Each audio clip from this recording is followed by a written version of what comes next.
Welcome to Positive Talk with Kevin McDonald. Hey, that's me. Hi, and welcome to Positive Talk. Our show features the best positive stories and people from around the globe as we endeavor to answer the universal question of why am I here and what is my purpose? Understanding that can change everything, and knowing your greatness is fundamental to living your best life. So join us right now as together we work to create the adventure of our lifetime.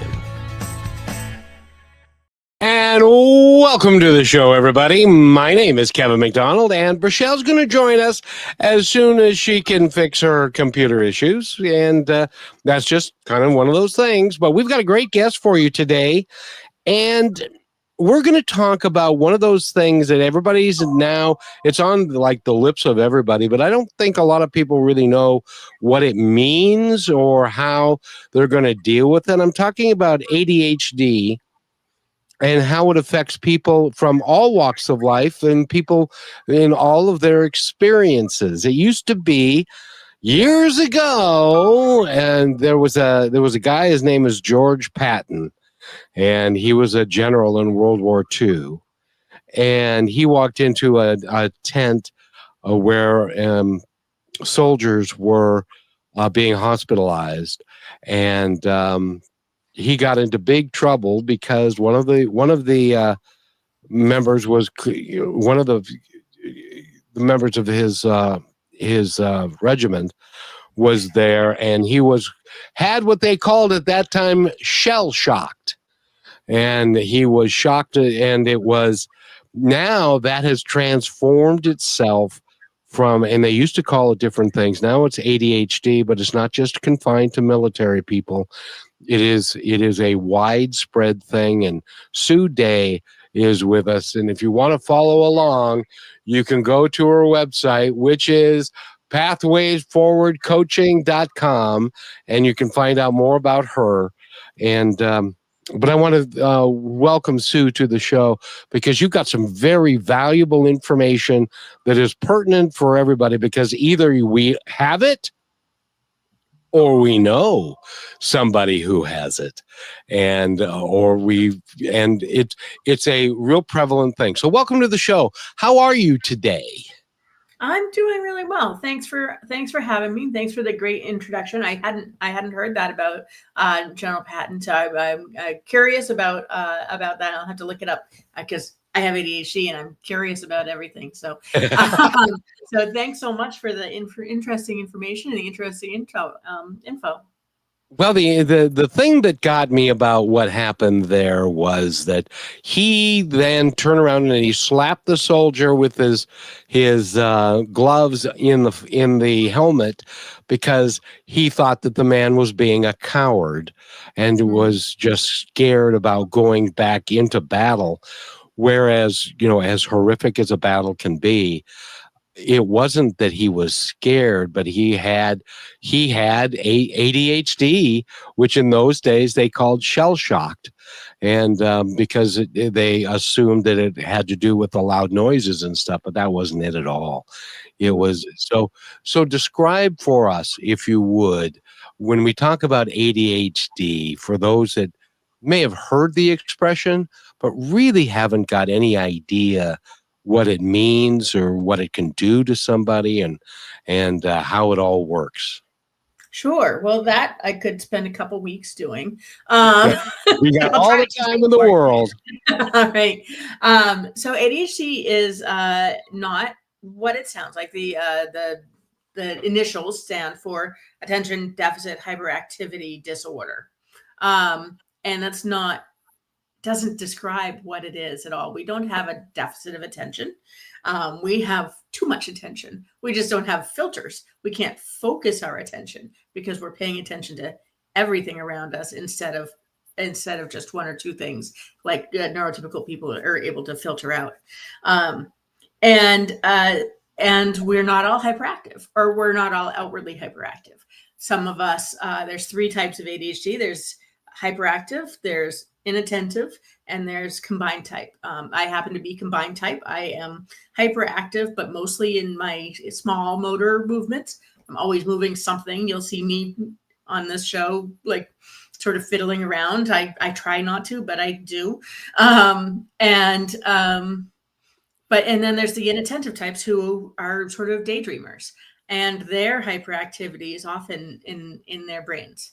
The combined types have hyperactivity in our brains, in our bodies, and the hyperactive types tend to be actually really much more hyperactive in their bodies and less in the brain. So it's an amazing array of different things that actually impact almost every aspect of our lives. So that's sort of a quick introduction, and happy to go further if you have more questions on that. Oh, absolutely. Because as you know, there are lots of people who come to you and go, I think maybe, I don't know, I could have, I'm not sure, but maybe I look at that. It's a bird. I don't know if there's some, if you know, and because a lot of people don't know what it is. And I'm not even sure that the medical practitioners that are in charge of determining that really have a clear understanding of what it is either. Am I wrong in that? Or could there be a lot more? There's a lot more learning that needs to be done. Oh, there is. Well, for one, it's one of the most studied neurological phenomena, I guess. I don't like calling it a disorder. It is absolutely a disability in our society today, but it is, I don't feel like it's a disorder. I feel like if we create the right atmosphere for ourselves, then we thrive like no one else. If you look at some of these amazing entrepreneurs, Richard Branson and Bill Gates, and they are all neurodivergent. So we can, I don't think it's a disorder. I think it's something that we can really thrive with. But there's so little understanding in the medical society, in the medical world about what it is. I mean, I was diagnosed in 1988. Girls weren't generally diagnosed in 1988. I got a pretty good dose of ADHD, so I sort of made it, and I got to see the right people, and I ended up getting diagnosed then. But they thought that girls didn't get ADHD until, you know, later on, and they didn't even think it continued into adulthood until the early 2000s. And we're finding out new and different things about ADHD all the time, and it's so studied because it's so prevalent.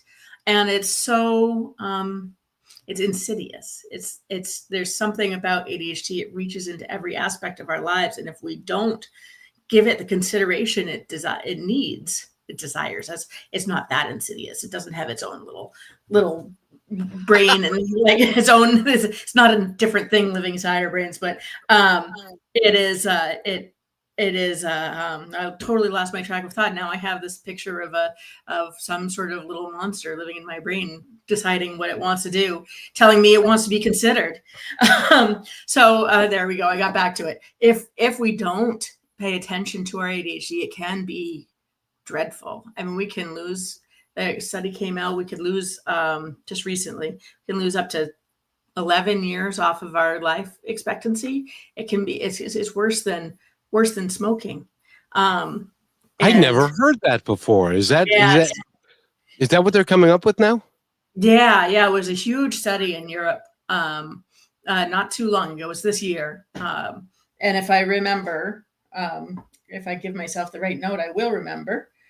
I will send you the link. It's devastating. It's devastating to people if they don't know how to manage it, and how to manage themselves in this society that is asking us to fit our brains into this box that they don't fit into. And that is, well, first of all, let me ask you, is ADHD always trauma related or the result of trauma, or are some people just wired differently and they're kind of born this way? Yeah, mostly people are born this way. They think it's about 88% heritable. No kidding. Wow. Yes, so more than hair color. I'm so glad that you're here, because there's a stigma around it in a lot of cases, but you know, we're all different, and we're all wired in our own particular unique way, and that needs to be acceptable to everybody. but it is helpful, I would imagine, that if you are wired a little bit differently, that it's really helpful for you to know why you're wired the way you're wired, so that you can, for those of us that have a different wiring, don't go, that person is different, and we can figure it out. And that's kind of the work that you do, isn't it? It is. It is. And I will say that ADHDers do have a huge incidence of trauma in their lives, often because our parents have ADHD, and people don't, and it's an invisible disability, right? So our parents have ADHD, and that causes its own problems, challenges, and sometimes amazing gifts again. But also, it's such an invisible disability, and sometimes we're so successful and so amazing at doing what we can do, and then we can't pick up our clothes off the floor, or we can't remember to do the dishes or brush our teeth. So it's this paradoxical condition or trait where we seem super capable, and then we're just not in other ways. We just can't do some other things that we know perfectly well how to do. And so society tends to be really down on us. They tend to say, you're broken, you're obstructive, you're so many things about society. They tell us we're morally bad people because we can't do some of the simple things that many people are able to do. Yet, so it looks like we're choosing not to do that because we're so good at doing some of the other more complex things. So it's a really interesting phenomenon. I don't think I answered your question there. No, you did. You did perfectly fine. The one thing I got out of that is this is a generational issue. This isn't about you as a specific human. It also comes from where you come from, and the DNA from both your mom and your dad, and also the experiences. Because if in those days you're old enough to be that you remember in those days that they didn't have any idea what that was. And so you could have somebody, your parents as an example, that had ADHD, and if they both have it, you have no hope of not having it. But they didn't call it that. They just said you were a little strange occasionally, or you were lazy, or you couldn't do certain things that other people could do, and then you would pop off with some extraordinary thing that you can do that nobody else could do. It's got to be a weird experience.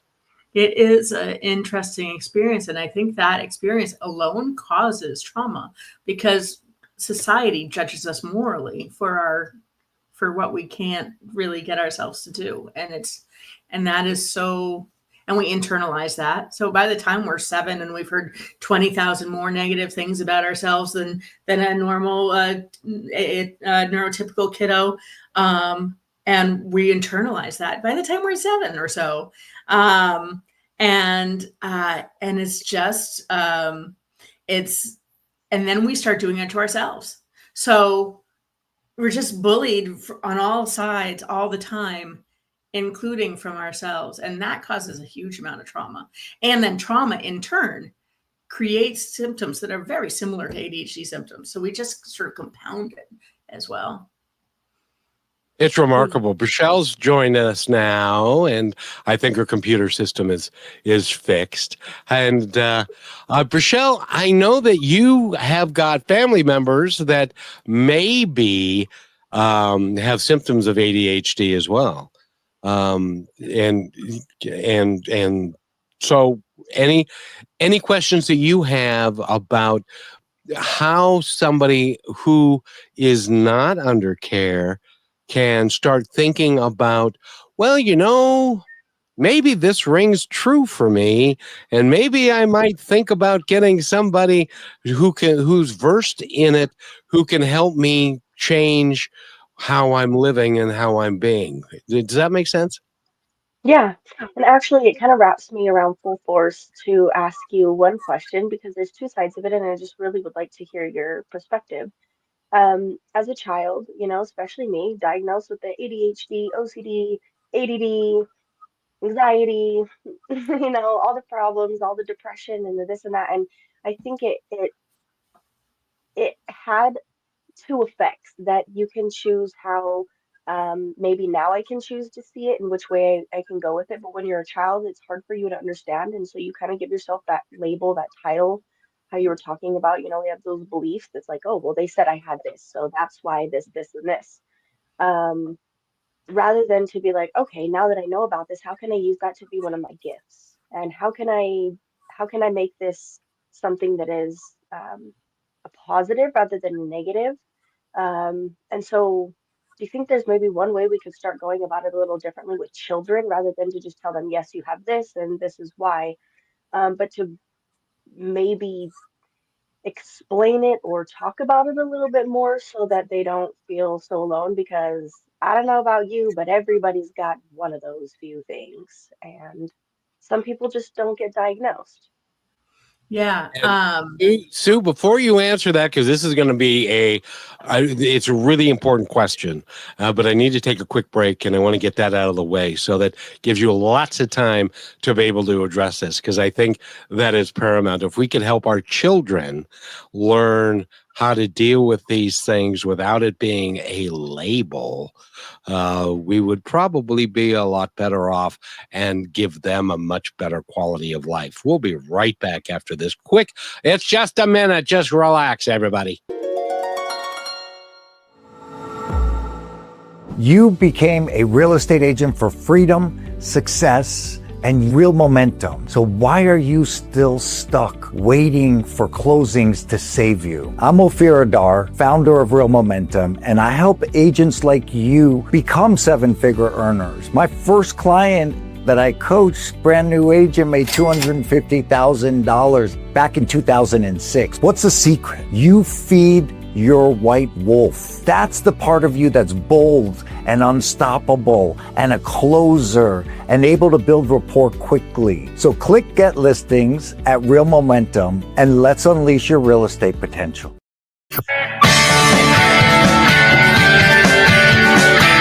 And welcome back to Positive Talk with Kevin McDonald and Rochelle. Sue Day is with us. And if you want to go to her website, you can, and you can find it if you go to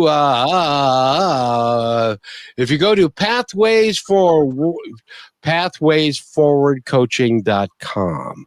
You can find out her age. She's got a bunch of other links, and you can do a bunch of other stuff with her. But the question Rochelle asked, I think, is of paramount importance, because parents don't get it either. And that's what I'm hoping that we can educate people on who have children that may be displaying some signs, and rather than just saying shut up and sit down, they can work with them to learn what did anyway. They can work with them. So go ahead, Sue.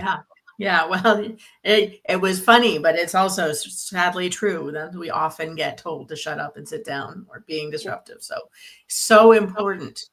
I think I mentioned it when I was answering the last question that by the time we're 10, we hear 20,000 more negative things about ourselves than our typical kiddos do. And it's devastating to us. We internalize it. We start doing it ourselves. And I think there's this theme, though, for kids who get through it really well and who thrive as adults. And that is, if there's just one supportive, understanding, collaborative adult in their life who helps them love themselves and their brain, it can make the biggest difference.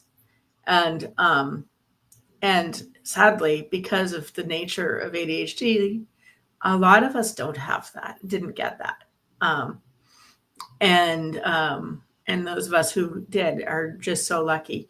But in order to get it more widely accepted, I think the best thing we can all do is learn as much about it as possible.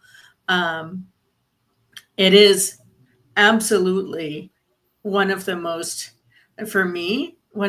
brilliant things that anybody's ever called a disorder. I don't think it's a disorder at all. I think it's a trait that I think can be used as a real gift. And if we thought of it that way, I mean, in today's society, so there's research that says that that ADHD actually developed as a evolutionary adaptation, that for hunter-gathering societies, our brains are the ones who are like, oh, there's something wrong here. Let's move to somewhere else so that we can thrive. Let's think about a different way to do things so that we can thrive, instead of just sitting in our place where we just do what we've been doing over and over again. ADHDers are the change makers. And there's studies out there that say that's true, that we are actually the ones that help society instead of disrupt society, right? And again, today we have so many societal challenges. If we embraced our weird brains, if people around us embraced our weird brains that are creative and think outside the box and solve problems and look for efficiencies and do all the things that ADHD brains are really pretty good at doing, then I mean, how beautiful could the world be if we just like unleashed our brains instead of trying to fit them into a box? And I know that's not going to happen overnight. But if, the more adults who can help kids see that how wonderful their brains are, the better our world will be. Agreed. And I have to tell you, it can be a coach, it can be a teacher.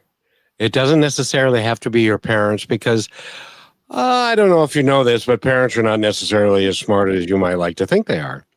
But it can be. My kid certainly says that. I'm sorry, say that again. My kiddo certainly says that. I am definitely not as smart as I think I am. Well, I don't know about that, but I will tell you that if you have a mentor, or if you are that older person and can be a mentor to a young person, I cannot think of anything of a higher purpose than that. Telling a 9-year-old kid who's playing baseball that you stand with him and you believe in him and you're going to help him become the best he can be. I can't think of anything better. I've had several in my life that have made a great deal of difference. And I've never been diagnosed, although I suspect that I've got aspects. I got aspects somewhere. But the other thing that you mentioned that I found astounding is that because of the traits of ADHD and some of those things, that some of the most innovative people in the world have that. You mentioned Bill Gates as a matter of fact. So yeah. That's really cool. Yeah, Bill Gates, Richard Branson, Phil Knight, the founder of Nike down here in Portland. A lot of amazingly, Simone Biles has ADHD. She's just really wonderful advocate for ADHD in the world. People with ADHD can do amazing things. And so I have heard whisperings. I haven't seen any scientific studies. There's so many studies to have. I don't, you just can't study everything, but I have definitely heard whisperings that nearly 75% of successful entrepreneurs have ADHD. So. Yeah. You almost have to. If you're an entrepreneur, you have to be able to think on your feet and to have things come up, because things will come up. You cannot follow the pattern that somebody else laid down for you and say, this is how we've always done it and this is how it's going to be. It doesn't work that way. You have to be innovative and an entrepreneur and to think on your feet and to think quickly about stuff, don't you? Yeah. And risk taking, we may be a little bit impulsive here and there. Sometimes that gets us into trouble. Sometimes it's really great. So, it's, our ability to sort of just step in and do it is a pretty big boon also for entrepreneurial life. Now that you're mentioning it, I may have a little bit of that, because in 2003, everybody thought I was crazy. I'm going to start a radio show. You're going to do what? You're a district sales manager. You make good money. You got a house. You got the kids. No. I'm going to start a radio show and it's going to be successful. Well, it is now, 20 years later. Yeah. Yeah. I'm thinking about you too, Sue. You said if we could just unleash the wildness of our minds. And I think such a good point to come into play that I want to mention is like what seems to be so odd to me is having the ADHD and the hyper everything. um, it made fear a little like fear seemed a little more intense to me, but I was also able to get over it a little bit quicker and a little bit faster because I was willing to take the risk. And a lot of people through my life were like, you don't fear anything. Rochelle's not scared of anything. And little do you know what's going on the inside. It's not the big things that I'm afraid of. It's the little moves, those little actions, those little steps, and all these little moments of time because that's what I'm living off of. And I think that's such a positive to take out of something. Like, yes, there's a lot going on in the head all the time, but somebody like that is so aware and can remember details that are unexplainable. Have you had the same experience? Yeah. I was actually just talking to a therapist who specializes in anxiety a couple of weeks ago, and we were talking about the gifts that both anxiety and ADHD um, provide for us, and that hypervigilance of anxiety combined with ADHD, especially because take away the filters and have the hypervigilance, we can really see everything that's going on and notice everything. And it can be a real gift. And without the anxiety, an ADHD without the anxiety may take their impulsivity a little too far sometimes. And so, and we sometimes maybe do anyway, but the anxiety sort of helps rein us in a little bit, like, hey, maybe you should think about this. Not always the way we want it to, but it's something telling us like, oh, maybe you should slow down for a second and think about this better. Or and then the perseverance. Everybody with ADHD thinks they're terrible. They don't persevere because they just like flit around. But the perseverance of an ADHDer is amazing. I mean, we bulldoze right through so many obstacles that society puts in our path. Like you can't do this. Oh, watch me. I think part of that's the people pleasing. Like we just want to prove to people that we actually aren't broken, that we really can do things.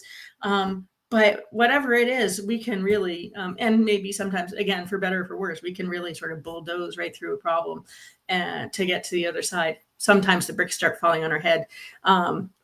There's some other things to deal with when we do that, but it's just the amazing gifts that there are tons of comorbid conditions that come along with ADHD. And I've actually seen some interesting people tying together research around like what it means to be the person that goes out and makes change in society, and what it means like we have terrible introspection. We can't we don't even notice when we're hungry or have to go to the bathroom often. I know it's like there's all these, and when we have anyway, there's a lot of comorbid or co-occurring conditions that sometimes may actually make it more possible for us to sort of persevere and go through the hardships to prove to the rest of society or whatever how when we were in hunter-gathering societies that help us make that, like, physically make those changes.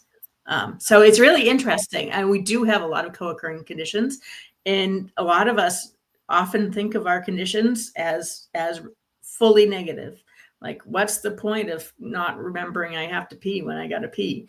But it makes makes us be able to sit in one place for longer, depending on what we often don't think about that as ADHD trait. But anyway, it's just interesting that all these things that we've considered negative may also actually have a real positive, including anxiety and probably depression. And I haven't thought through all of them, but it seems like there's a reason for these things.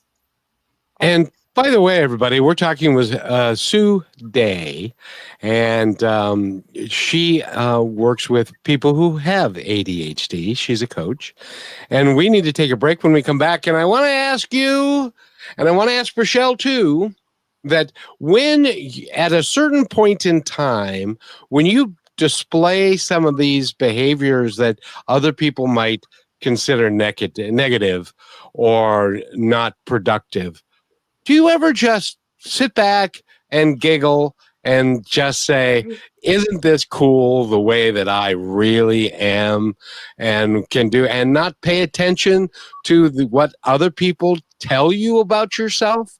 Because at the end of the day, isn't it about what you believe about yourself? Isn't that the thing that's going to matter the most for you and for your entire lifetime? We need to take this break, and when we come back, I'm going to have the two of them answer this. It's going to take the rest of the show. I got a feeling, and so we'll be right back in a minute and 10. You're listening to Brushwood Media Network, the best in syndicated talk, news, and entertainment shows. As you go about your daily life, look closer. As you gather with family and friends who love and support you, look closer. There are youth right in your community who don't have the home, warmth, and healing you have. So look closer. Every year across America, a staggering 4.2 million youth are homeless or trafficked. And for 50 years, Covenant House has worked relentlessly to keep them safe and protected. Tonight, 2,000 young people will sleep safely in a Covenant House bed. And tomorrow, they will wake up surrounded by love. They get clean clothes, hot meals, medical care, and a safe place to sleep. 24 hours a day, 7 days a week. In sites across America to help them fulfill the great promise of their lives. So look closer at Covenant House. To help or get help, go to covenanthouse.org. And welcome back to Positive Talk with Kevin McDonald and Dancing Brichelle over there. It's great to have everybody here. And Sue Day is our guest. And Sue, I'm learning so much. I had no idea how big of a deal it is, but also how we take it and we view it as a negative thing, which in many cases can really be a positive thing. Do you ever find yourself, and Brichelle, you too, do you ever find yourself giggling at yourself at some of the things that you do, and then just say, oh, that's okay. That's just the way I am. Sue, do you ever do that? I try. I more and more over time. Yes. I wrote my book, really almost entirely to help people feel better about who they are and be okay with their ADHD. I think there's two sides to that, and I apologize. I see two sides to everything, and I shouldn't apologize for that because that's just who I am, right? I should just giggle about it and let people deal with it. But, there are parts of ADHD that can be really, it's that people aren't lying that sometimes we're disruptive, right? It's just, it's not a lie. It's just like, well, maybe that's because there's something important to think about, or maybe, but whatever it is, sometimes it inconveniences people. And so I think there are some places for ADHDers to do some work on their ADHD to help them, to help us feel okay about how we're impacting other people. Right. So sometimes, like, I have, ADHD, like lateness, right? I'm time blind. I can't remember to be on time to anything, but I work really hard on it. Even though I have ADHD and I have an excuse for it, it still doesn't mean I have the right to make other people wait around for me. Right. So I think there's a level of, yes, I have ADHD, and I'm going to work on some things about it that inconvenience other people so that I can live a much more fluid life for myself and people around me can be happier. And I think that also comes into account with some of the social skills that we sometimes don't have a real good grasp on. Sometimes we just actually have to learn some better social skills that we don't have already in order to be happy and social and have the friends that we deserve and want. So there are times when we need to say, yes, this is my ADHD, and I need to work to change how I use my ADHD in this position. But then there's so many times where, like, you know what? Well, you can see my office behind me. This is a project that's happening. Mhm. It's been happening for a month, you know. I've just decided, you know what? Haha, I have a dryer vent running through my office. It's right there in a window that doesn't go to anywhere. So that's it. That's just sort of like, okay, yeah, that's my ADHD. Oh, I have two weird busts, a hand and a skeleton on my desk behind me, and a little boat. You know, some people are like, why do you have so much stuff on there? It's like, well, these things, I love these things. They're my friends. That's my skeletini. And that's, you know, there's stories behind all of them, and I love them, and that's why I have so much stuff behind me. But and that's my ADHD, because I love it. I just love things. I love busyness, I guess. So yeah, there's lots of parts about just like of the quirks of ADHD that I totally embrace, and then of the deeper stuff, that's where I really both fight, like to find like where have I really succeeded in life. I tend to bury that stuff. I have clients all the time. They say, I can't do anything. I never have been able to do anything. I'm like, don't you have a PhD? Like, well, yeah, but like, okay, you did something. And so just these like burying these amazing achievements, like figuring out how to unbury them, because people again have been telling us, and we've been telling ourselves, we're broken, we can't do anything, we bury all of our amazing achievements. So trying to dig those out again and really live in them it's a constant adventure to find and keep them. Yeah. Rochelle, what has been your experience? Yeah, I for the longest time didn't understand. I just thought that I was different and there was things wrong with me. And um, I think one thing that a lot of people do with the anxiety and the ADHD is they tend to always assume people don't actually like them, or they're actually very, very insecure, when a lot of times you'll see them, oh, well, they want to be center of attention and they're always talking to everybody and things like that. But there is a lot of insecurity happening. And so not being able to understand that at a young age was just me fighting myself all the time. And it affected my relationships. And obviously, the way I felt about myself was not something I probably even thought of. Um, but then it came into this place where, like you said, those gifts. When you said that specifically, I know that people who are more like that have much more of an empathic side, because we do see all the things and we do understand all the things and we need to understand all those things. And like, you ain't got to talk to me about the stuff around my room. I have all the rocks and the sticks and the bugs. I got two new fish and a little frog the other day, and it's like this. It's just like I created this life, this eco space for them to just thrive, and they're around me. And so there's a little bit deeper meaning to everything, which also can have that flip side of just being so heavy. Because other people are just like, yeah, why? It's just a rock. And you're crying, and nobody understands, well, the shape of this rock and the reason I'm finding it right now is what's meaningful. Um, and I've seen that a lot of when you're around the right people, they love those gifts about you, because I get to share that with other people. And there's also a lot of teaching, like, hey, right now you may not be so present. I used to think my ADHD made me all over the place a lot of times, but I was just so hyper active in each moment that I felt like that. But when I focus on something, I'm still, I'll shut up. I won't move, and I'm quiet. It's just also just being able to allow your space to have that. Sometimes I want to have more energy when I wake up, and I'm like, no, I'm not going to push that. And some days I'm like, okay, we have a lot of energy. We're also not going to try to push that away. Because ADHD and anxiety together is quite the mix. But that positive side of empathy is huge. And I think we end up being put in moments where it's needed a little bit more. Do you agree? Oh, absolutely. Absolutely. I think, a tremendous number of ER doctors and nurses have, and EMTs, like ambulance drivers, first responders, a lot of ADHDers. We're great in a crisis. We're compassionate. We're empathetic.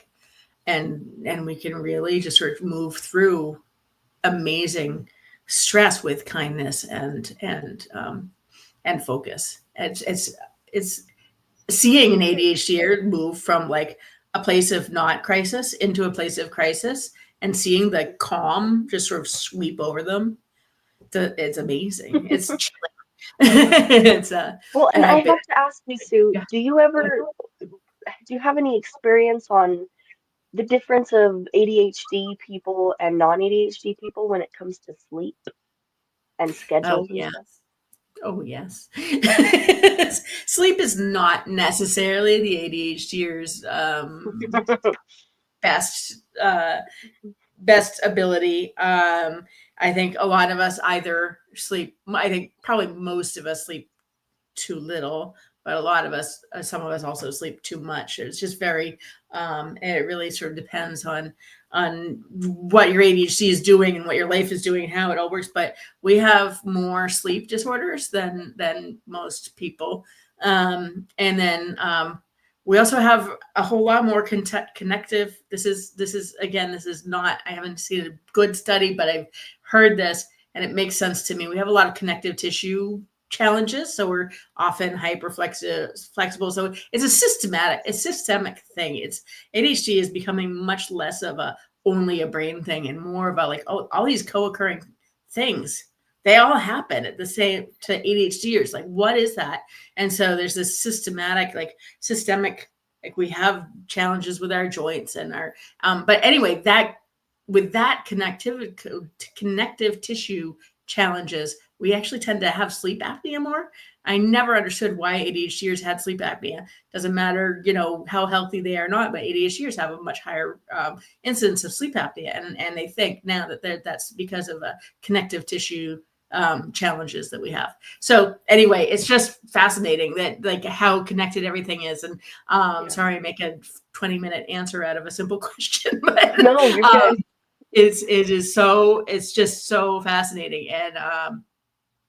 And we're not very good sleeping. Not very good at sleeping a lot of the time. Nope. And by the I'm way, living everybody, on my other lifetimes while I sleep, so I get it.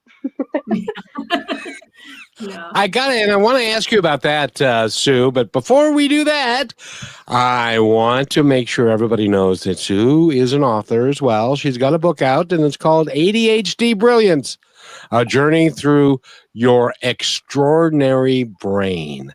And you can pick that up at Barnes and Noble or Amazon or anywhere else, and find a small bookseller and tell them, hey, there's this book by Sue Day that I want you to get and order it for me and buy a couple more for the shop, because ADHD Brilliance: A Journey Through Your Extraordinary Brain. That, my friend, is a big deal. And I love the way that you put that, my extraordinary brain, because I'm willing to bet, and I don't have any statistics on this, but I'm willing to bet that a lot of actors and a lot of comics, stand-up comics, are rife with this, because they've got all of the things that you just described, and they've got extraordinary talent, but they've also got a lot of what you would call demons on the other side, that they're the things that are going on underneath, that are causing them to put on this front and to then be the stand-up comic in the room and stuff, because that's a way of hiding the fact of who they really are. Is that true? I not seen the statistics, but I am very with you on that supposition. I think creatives in general, I would guess that there's a huge percentage of creatives and who do experience ADHD and autism. Actually, I know more stand-up comics who have autism than who experience autism. I know a lot of stand-up comics that experience autism, and I don't know very many who don't. I don't know if that's because of the circles I run in or what, but I just thought it was a really interesting phenomena there. Well, is as an example, my favorite comic of all time, and God rest his soul, is Robin Williams. And Robin Williams was an extraordinarily brilliant comic, and he was so quick. He could do all of these things. But behind the scenes, when you were one on one with him, he had a lot of anxiety. And he didn't feel like he was good enough in a lot of cases, and a lot of those, and I think a lot of them have a lot. Well, the reality is, a lot of us have that, but then some they do. You guys do some of the most brilliant. You guys, we do some of the most brilliant things that are possible because of, and it may be because of how we're wired. And it should not be something that's negative. It should be a real positive, and we should celebrate it. That's why I love the title of your book, Yeah. ADHD Brilliance. Yeah, thank you. Yeah, it really is important to me in my career, in my both public facing and my coaching career, that I help people see the amazing capacity for good in their weird brains. I just think, honestly, I think we're put here to save the world, but I'm not sure everybody thinks that. But anyway, I personally think so, and not putting that onus on any one particular person, but I think together we can do some amazing things. And I'm willing to say, and we need to take our last break, but I'm willing to say that anybody that thinks badly or thinks ADHDers, as you call them, are less than, they're saying that out of pure ignorance, because I just don't think that they know. And I would suggest that everybody take the time. Call Sue, and she can help you figure out how it really works so that you don't sit there and say stuff like you got a weird brain. You've got a marvelous brain that works in the way God intended it to work for you, and you use it to the best of your ability. We need to take this real quick break. It's just 28 seconds, so we'll be right back. Are you looking for a powerful way to grow your brand while making a real difference? Well, Positive Talk is the perfect platform to align your message with inspiration, hope, and meaningful conversations. By sponsoring Positive Talk, your brand will reach an engaged audience that values positivity and connection. People who want to support companies that share their values. Take this opportunity to showcase your business in a space that uplifts, inspires, and creates lasting impact. Don't wait. Email me, Kevin at kmmedia.pro today to learn how you can partner with us and spread positivity while growing your brand.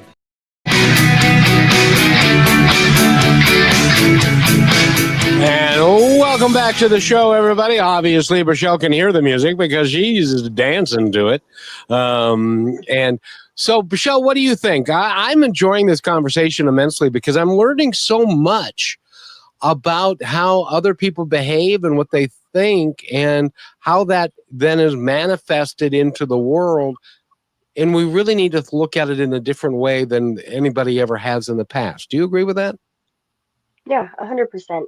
The other day, I realized that I had finally come to a point to where I didn't feel uncomfortable with myself. I just was. I will, if I want to be calm and I don't want to talk, then I won't. And sometimes I'll, how Kevin said, you just bounce around, you do things, you make yourself laugh. And I do that all the time.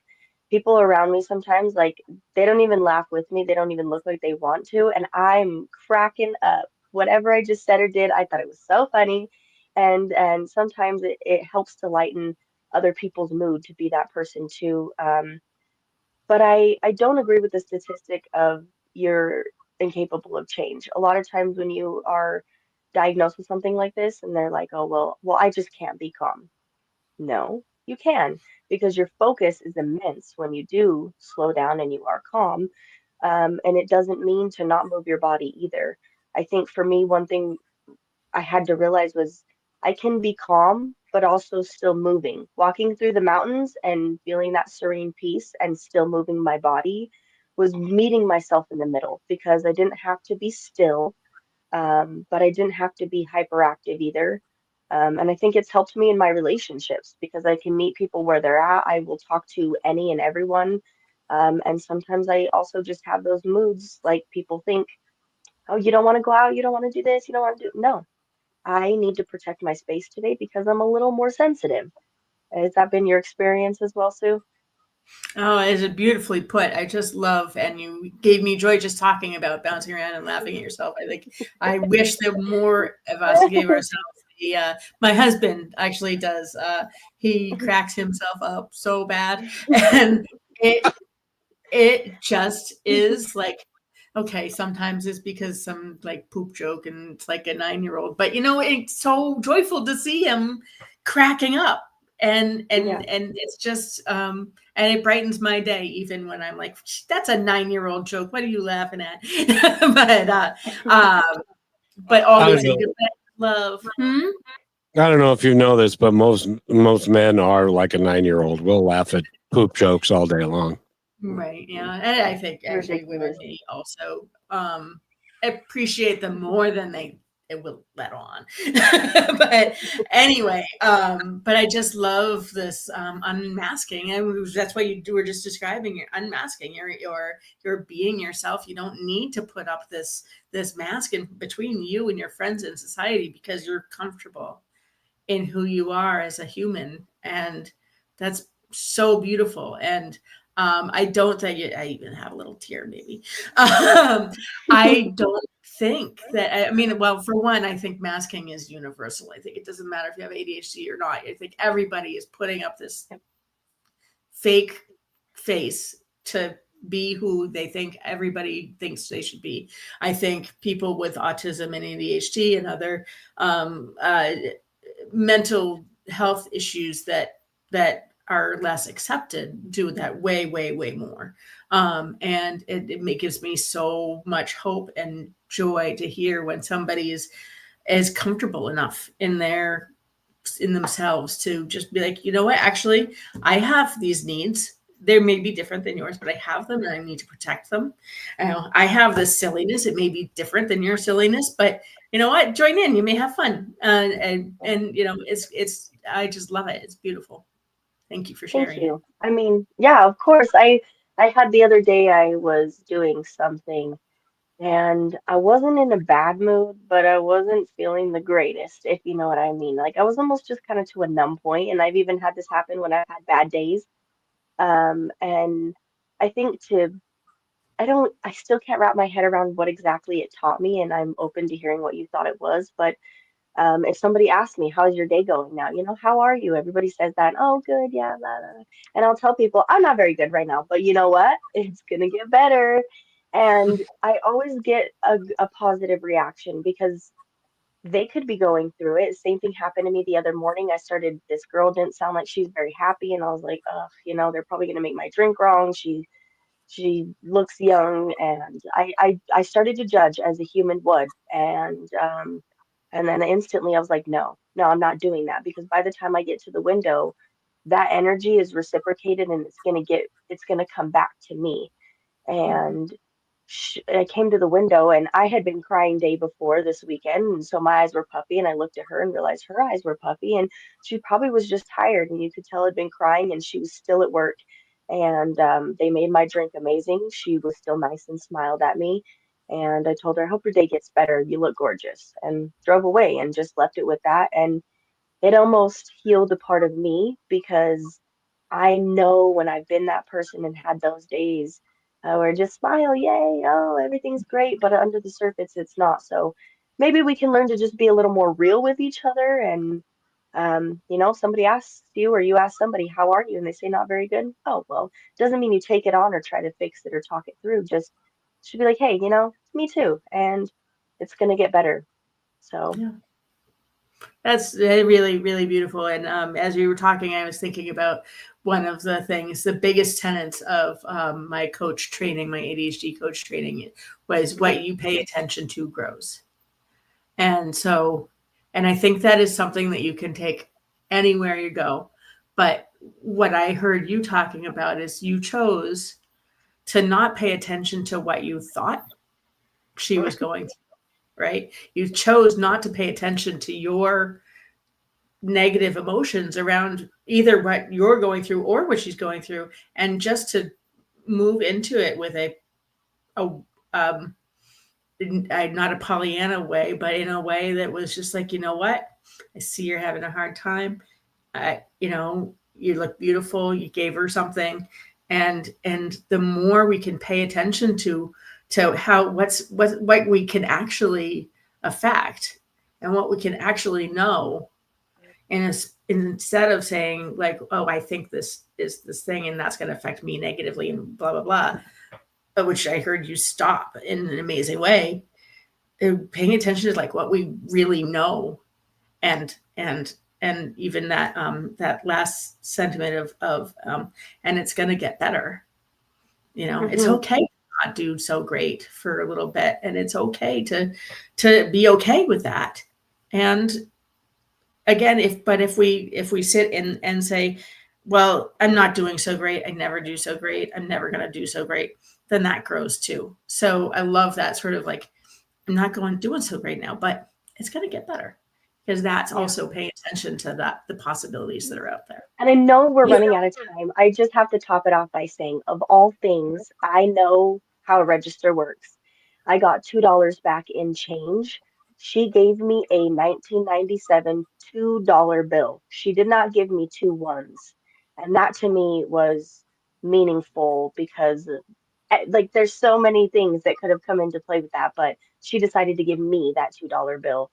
And just kind of was like that little cherry on top. It's like, okay, I'm doing something right, and this is where I'm supposed to be. So thank you for understanding that. Oh, it's beautiful. Thank you for spreading. There were also 2 of you in the car, and she gave you an extra straw because she was paying attention. Yeah. So Sue, I got to ask you, there's an old Beatles song, and the lyrics go like this: it's getting better all the time. And Paul sings that, and then John Lennon sings "Couldn't Get Much Worse."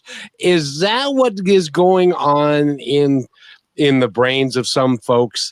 That it's like, it's getting better, it's gonna get better. It couldn't get much worse. Is that part of the deal? Yes, there is a tremendous amount of we have this was our default mode network is geared towards the negative. I guess our brains want to, it's a survival instinct, right? Our brains want to learn from all the bad stuff that's happened so that we don't go through it again. Our brains overdo it a lot. So yeah, it's really common to be like, oh, I fall prey to it. I'll be like going along, all of a sudden one thing will happen. I'm like, oh, it's never going to work. And if I stay in that, and I can, and sometimes I do for a little bit, it just gets worse and worse and worse. But yeah, it's our nature. It's how it helps us survive. So again, another positive in a negative. And also, the more we pay attention to how negative things may be, the less power we have to make things better. I'm a firm believer that in order for you to make things better, you have to believe that things are better before they even happen. And then you can do that. That's like when I first met Rochelle, and we got to go here in a second. So before I do that, let me make sure that I get the word out about your book again, ADHD, Brilliance, A Journey into Your Extraordinary Brain. Pathwords forward ADA coaching. Pathwordsforwardcoaching.com is where you go to get Sue, and she can help you learn how to live a life that's a little bit better, that you can negotiate some of these things. It's like when I first met Rochelle, and she was having anxiety, and it was, this is not, and that's bad, and this is going on, I don't know. And I said the 3 words that mean more to me than anything else virtually in life: let it be. And she was like, what do you mean? It's like, that makes no sense. That's stupid. And I said, no, just let it be. It's going to be okay. And now she's got that on her mirror and stuff. So Sue Day, thank you so much for being here. Thanks, Sue. No, thank you so much. I've enjoyed our conversation. Rochelle, your insights have been wonderful and beautiful, and I want to hang out in your frog room. And, I love it. I won't show you around mine, but it's I've got a little nature going on in here as well. So and Kevin, the conversation has been wonderful, and I love your energy. So thank you so much. Thank you so Let's much stay in for touch. being here. Yes, indeed. And as we say to the best guests that come on this show that have got great information to impart to people who haven't heard this show yet, we'll invite you back because you are incredible. Thank you. I really appreciate that, and I love the conversation. And thank you. And Rochelle and I will be back here at in just an hour or so. So, Sue, thank you again for being here. Thank you. Take care.